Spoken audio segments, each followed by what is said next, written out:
watching the Forefront Church video podcast. And wherever you're at viewing online, we just want to say thank you and welcome. And one of the ways that we can help connect with you is we want to hear from you and where you're at and how we can help. And so head over to forefrontchurch.info after the message and click the Connect tab. It's a great way for us to help you along your spiritual journey as you connect with God and learn about Jesus. And so sit back, relax. We hope that you're challenged and encouraged from today's message.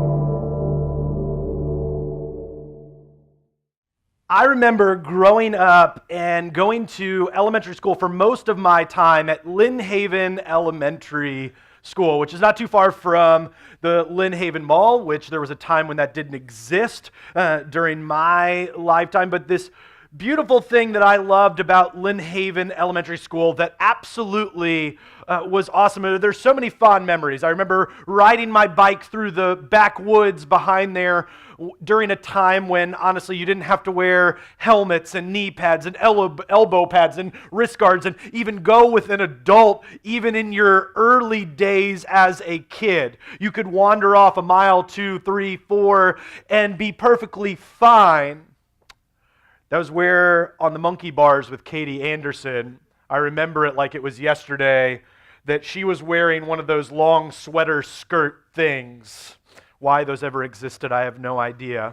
But she was climbing the monkey bars and she fell, and she was my crush. I remember running over to make sure that she was okay, in the smile that she gave me, in the kiss that she gave me on my cheek, my very first kiss from any girl other than my mommy. That was a time when I remember my first fist fight that I ever got in was there at Lynn Haven Elementary School. There's fond memories as I walk through that area and see there and drive through there. But one of the memories that sticks out most is the time that actually it wasn't even about me at first. Two kids got in a fight and they were building on the building. I've shared this story before. And this kid got sent out to the field to go into timeout, I guess.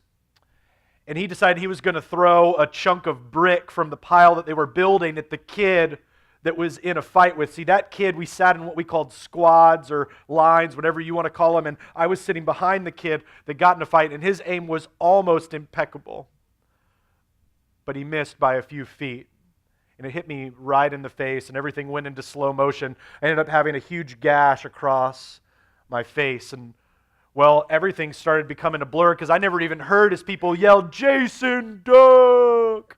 Just remember getting hit in the face and the PE teacher scooping me up and grabbing my gray members-only jacket and putting it on my face. George Costanza would have been proud.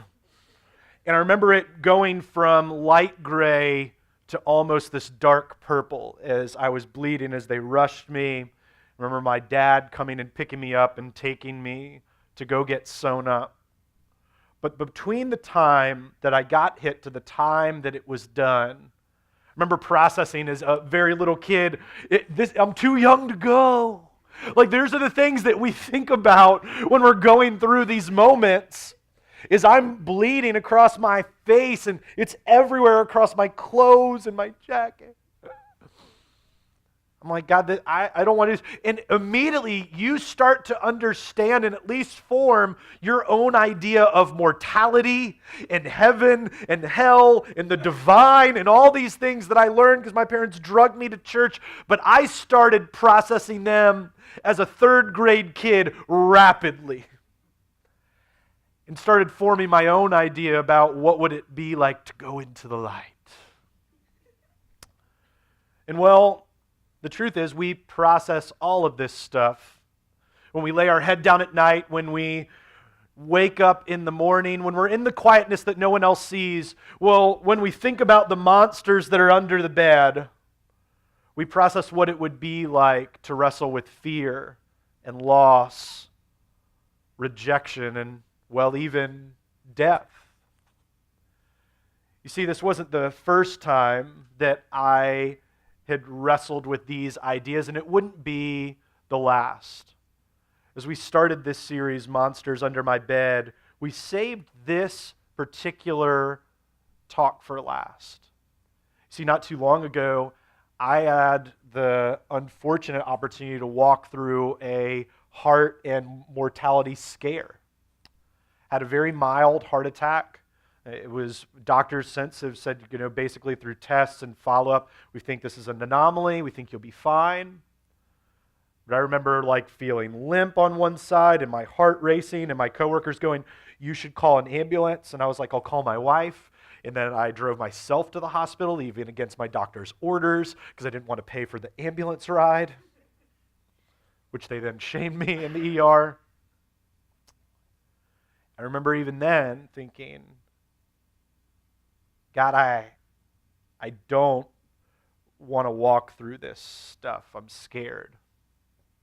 And, we can go to the next slide. As we walk through this, whether it's fear or loss or rejection or even death,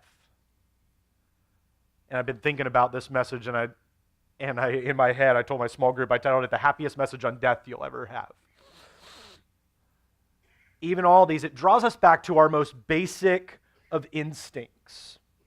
Can I survive when I've drugged this out from under the bed, or it's crawled out from behind things and it's crept up on me? Can I survive this moment? And am I ready for it if I don't? Am I ready if things don't go the way I had thought they would? We talked about even in the fear week, if everything was pulled out from under us, would we still face with God and go, God, I know you were for me. I know you are with me. God, I want to walk with you. You see, unfortunately, in culture, we've been hijacked by a fear and death culture.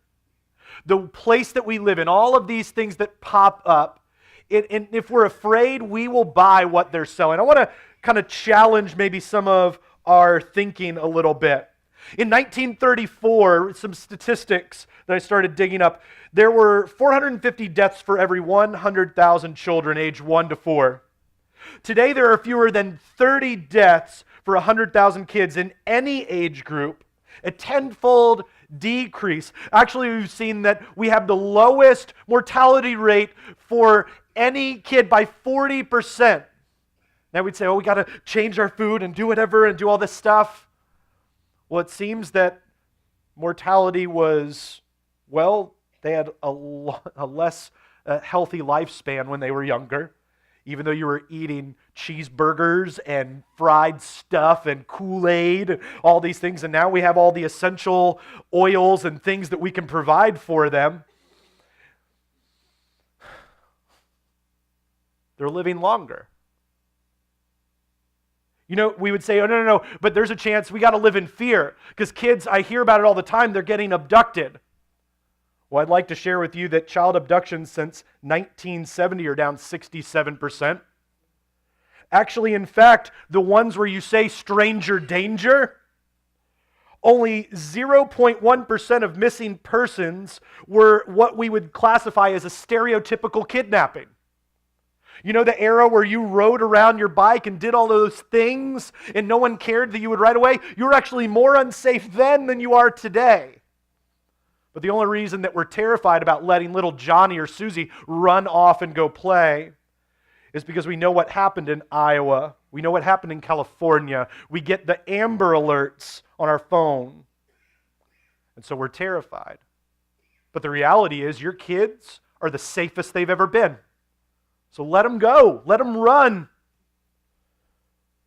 Unfortunately, the suicide rate is 24% higher than it was in 1999 between the ages of 14 and 29.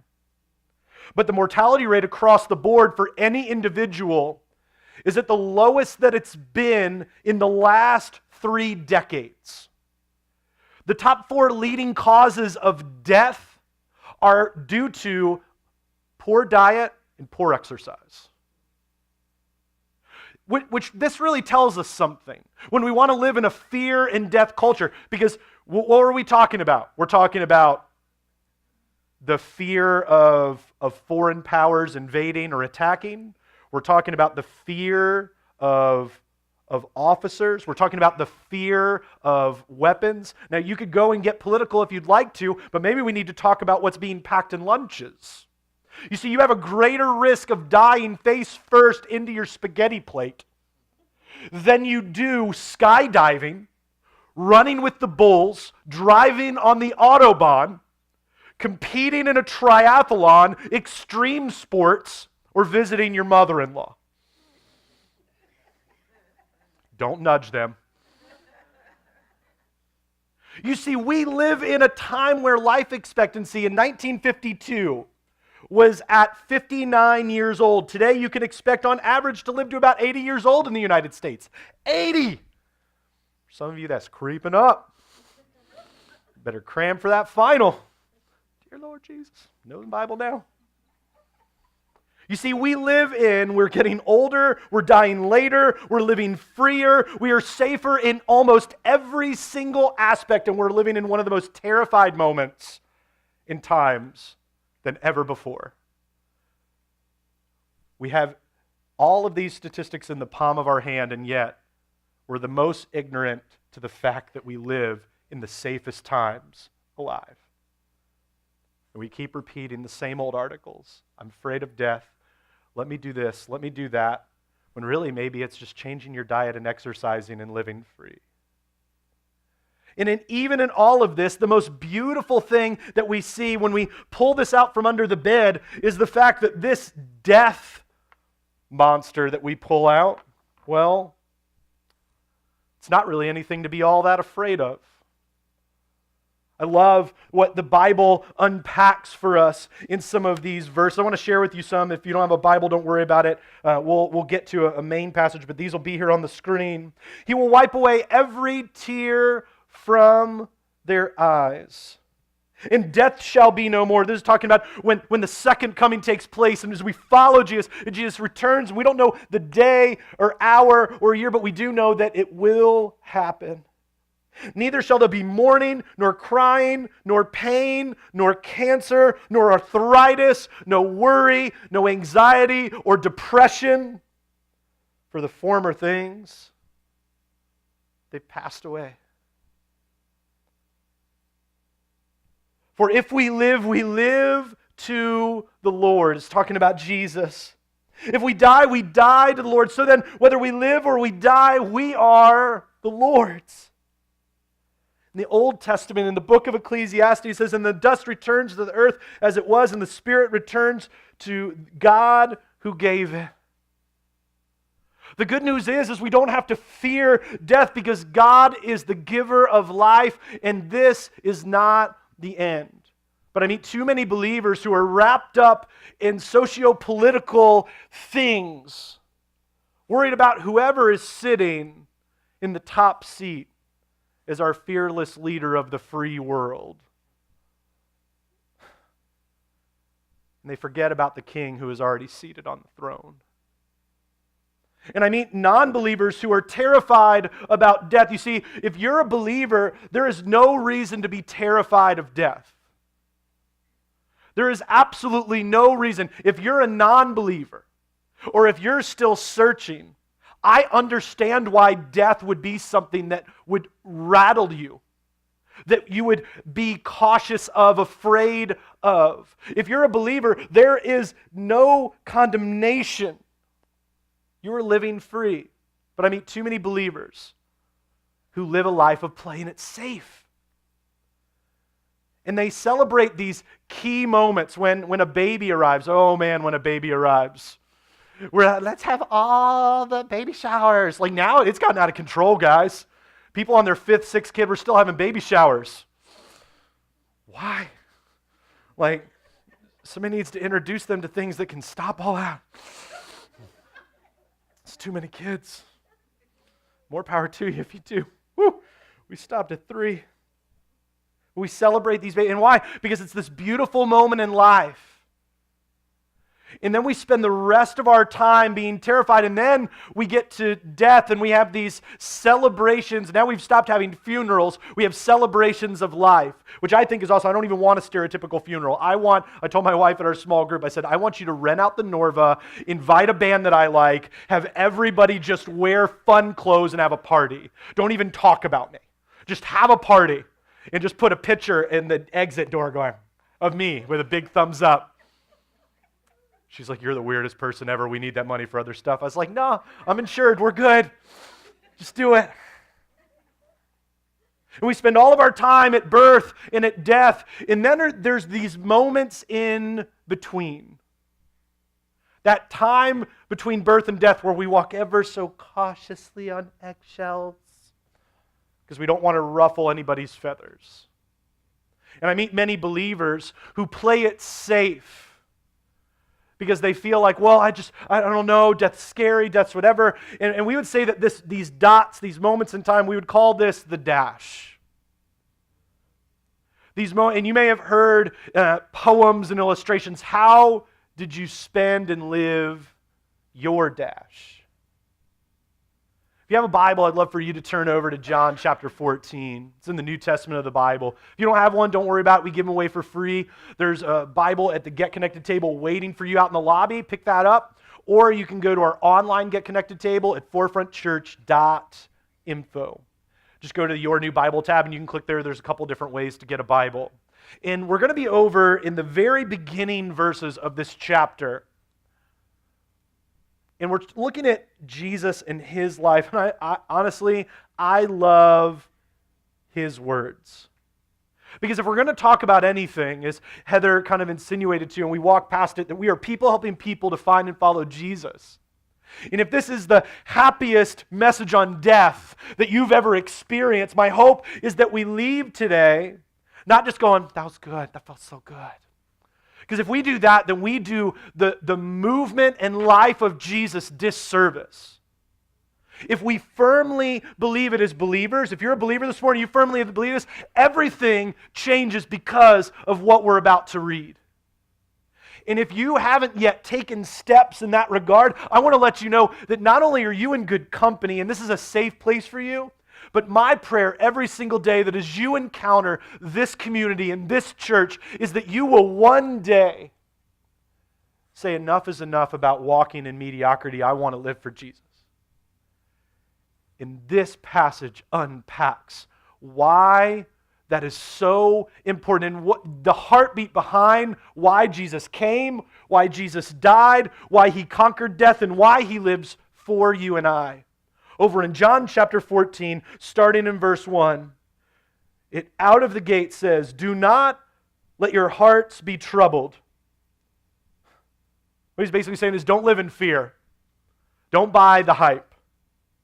You believe in God, and I would say that for most of us, the fact that we're here means that we at least say, I think there's a chance, even if you're not there yet today. But for many of you, you said, no, not only do I believe in God, but I believe in Jesus. And this is what he unpacks. If you believe in God, believe also in me. Jesus shares, he said, my Father's house has many rooms. If that were not so, would I have told you that I am going to prepare a place for you? What he's saying is this isn't the end.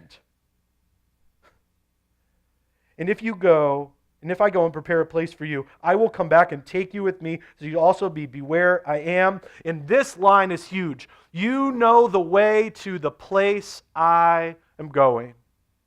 These people have been around Jesus for a while, and they've been exploring what it means to live. And well, a lot of them grew up with what we would say, the Bible's broken up in Old and New Testament. The Old Testament is what these people grew up on. The stories, the rituals, the don't do this commands. And Jesus is coming to confirm, complete, and then completely disrupt. Basically, the life of Jesus was to disturb and disrupt people who claimed faith. He said, listen, it's actually not about all the do's and don'ts. I want to come so that you could be free and fulfill all of that and give you, that's what the Old Testament and New Testament, Old Covenant, Old promise, and new promise. He said, I'm coming to bring you a new promise. And you know the way to the place where I am going. What he's saying is it's about following me. It's not about the list of things. He said, I'm coming to set you free and you'll be free indeed. And this rings so loudly true that in about my 6th year of ministry, when I went on a hospital call, I had a family who had called me because email still wasn't very big back then. And they called me and said, Jason, we have something that's really heavy. You need to come. So all right, I'll come. Where are you guys at? And so I drove over to Portsmouth Naval Hospital. And as we're standing there in the hallway, this wife with tears in her eyes is letting me know, my kids are terrified. And the husband who were about to walk into his room, he was battling cancer. I remember the smells and everything that day. Because it was my first time really going on a hospital call. Since then, been hundreds of moments.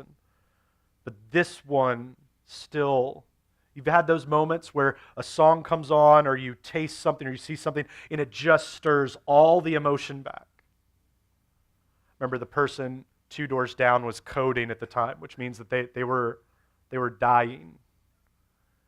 And the wife, as they're scrambling in this coding, her husband's in the room, and she said, Jason, it's not good. And I know you've never met him because he's never come to church, but he has lots of questions.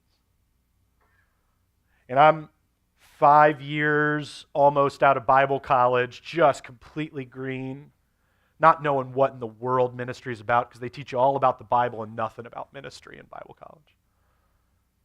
And I'm walking in to talk to this guy who says God doesn't exist.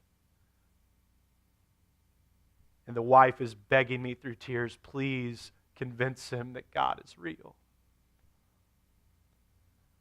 And I walk in and he's got that look on his face, that I'm ready to go toe-to-toe with you face.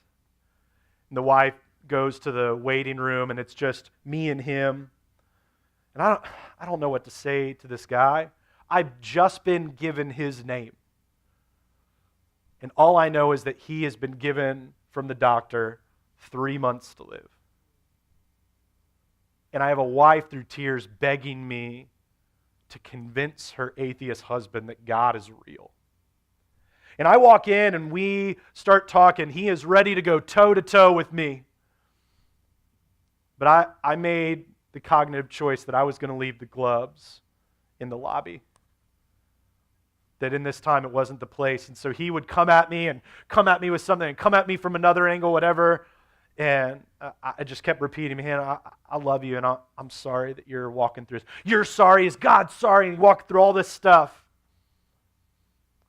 And after about 25, 30 minutes of conversation with him, he finally looks at me. He says, you know what? I want, and he pointed, he could barely raise up his arms from the treatments and everything else. And I remember it as he waved it up and tubes are everywhere, and he's pointing right at me with every bit of energy he could muster. What makes you so sure? That's the question, isn't it? If I'm going to follow Jesus or just keep doing my thing, what makes you so sure? See, I shared an office with the worship leader at the church that I was at, who was told about 7 years before that he had 1 month to live. And every day he would walk into the office smiling.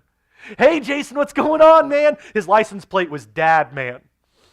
He had a couple boys, and everything was about his wife and his sons. Walking, hey man, what's going on? He'd give me the smack on the shoulder. And every day he would do that. I'd go, you have been told that any second you could drop dead. And every once in a while he'd get in the conversation, yeah, went to the doctor, they told me that they have no idea why I'm still alive, but man, I'm just taking the medicine and doing whatever. And man, I went with my kids to the park the other day. I'm not even married at this time. And just going, I'm a horrible follower of Jesus. This guy has been told any day he could keel over, and he is the most excited guy in our office. God, shame on me for not living the way you want me to live. I'm looking at this guy, and as this guy points at me, and as I sat for what felt like an eternity, it was probably only 10, 15 seconds, but those moments when you have those conversations and someone asks you a question and you pause, it's like you could hear a pin drop.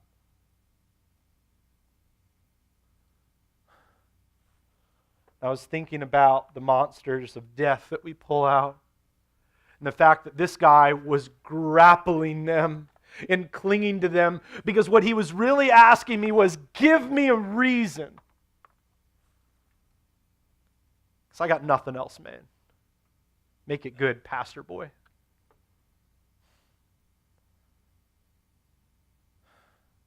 And thinking of my office mate who knew that any moment he could die but still smiled, and every day he would tell me, and I'm good because I have Jesus. I'm good because I have Jesus. I am good. If I die tomorrow, my boys will know that I'm with Jesus. My wife's going to be okay. Now, what this guy doesn't know is that years later, my friend passed away, but it was a decade plus after he was told that he was going to die. But in that moment, as I thought about my coworker and friend, the only thing that I could say to this guy, what makes you so sure? I have life, man. I have life, and I don't know how else to tell you. You have life too. You have kids who are out in the lobby who love you, who have invited you to church time and time again, who know that they're going to see Jesus, and they have a dad who they're not sure if you are going to be there with them, and you have a wife who is terrified, not about her own death, but of yours.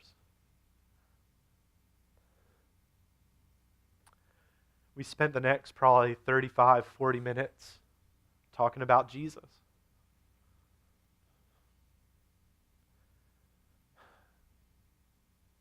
And I can't tell you I know what happened with him. I'd love to be able to give you, because we tell those stories. He then rededicated his life to faith, and he believed, and I don't know. His wife's not sure. He about a few hours later went into a coma, and they eventually had to, weeks later, make a decision to pull the plug.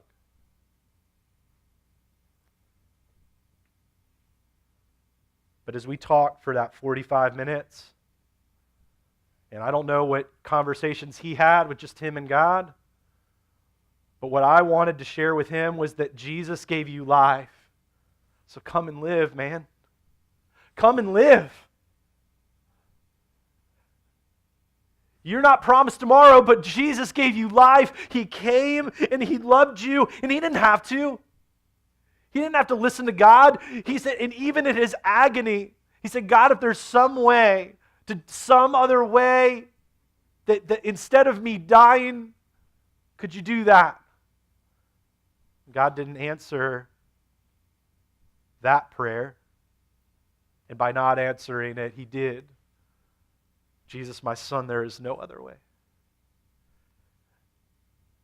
And he was tempted on the cross because the men who were crucifying him said, why don't you just call down all those angels that you talked about?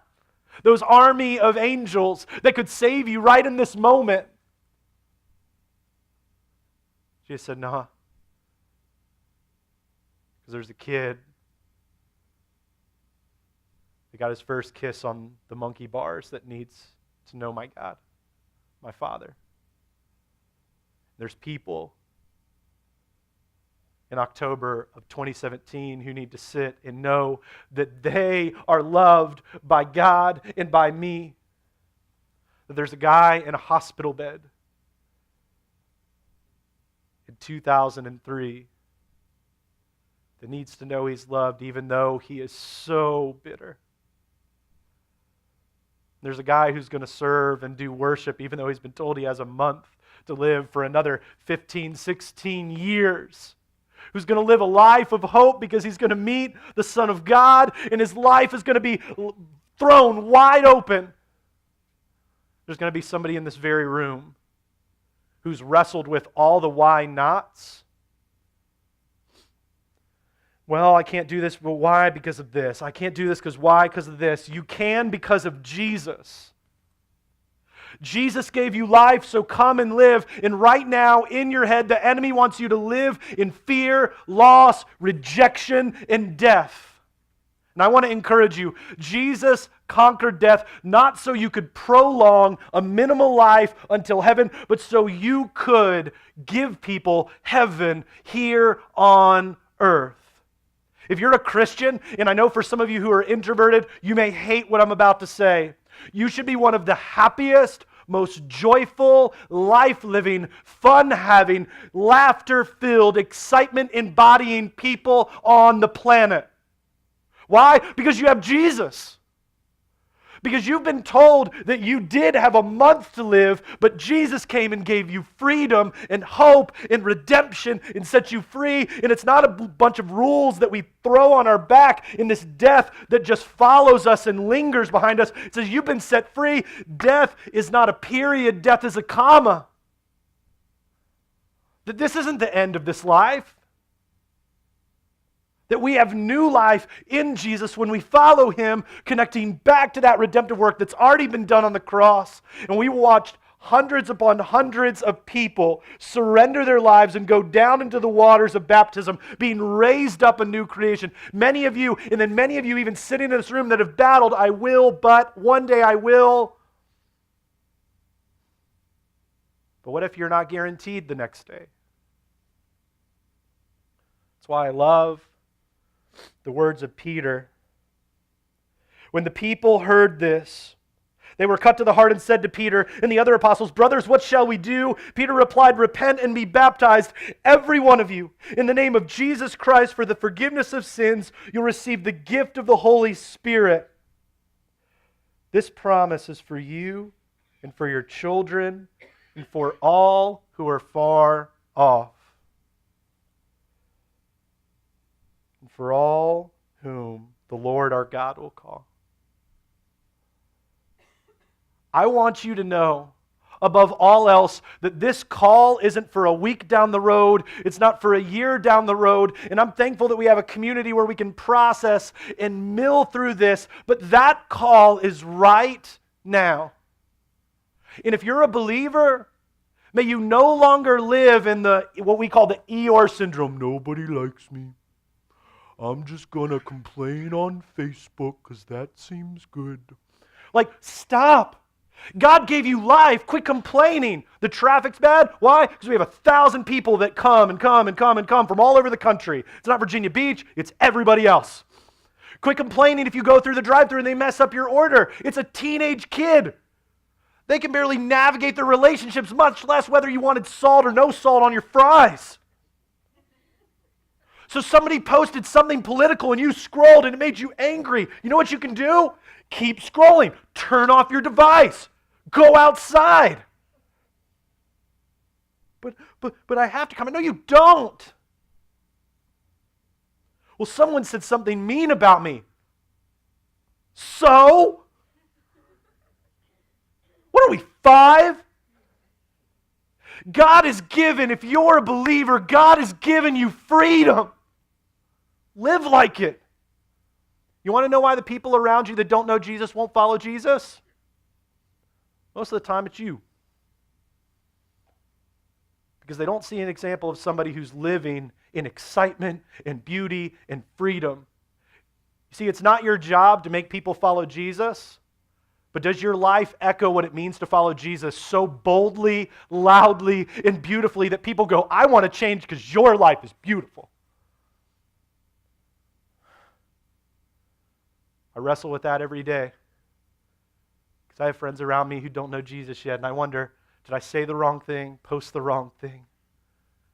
Did I sit and wallow in my own mess, knowing that my life is very brief? Those dots in between the baby to the grave are so fast. Jesus gave you life. If you've never accepted Him, come and live. Man, I'd love to talk to you after service. If you're a believer, man, I love you. But there's no reason why the majority of Virginia Beach should sit and sleep in on a Sunday morning or through a Sunday or through a small group or through moments. Why? Because if you're a believer, all of your unchurched friends should see your life so desperately and go, "What's wrong with you? You're weird." And you go, "Yeah." They're like, "Why?"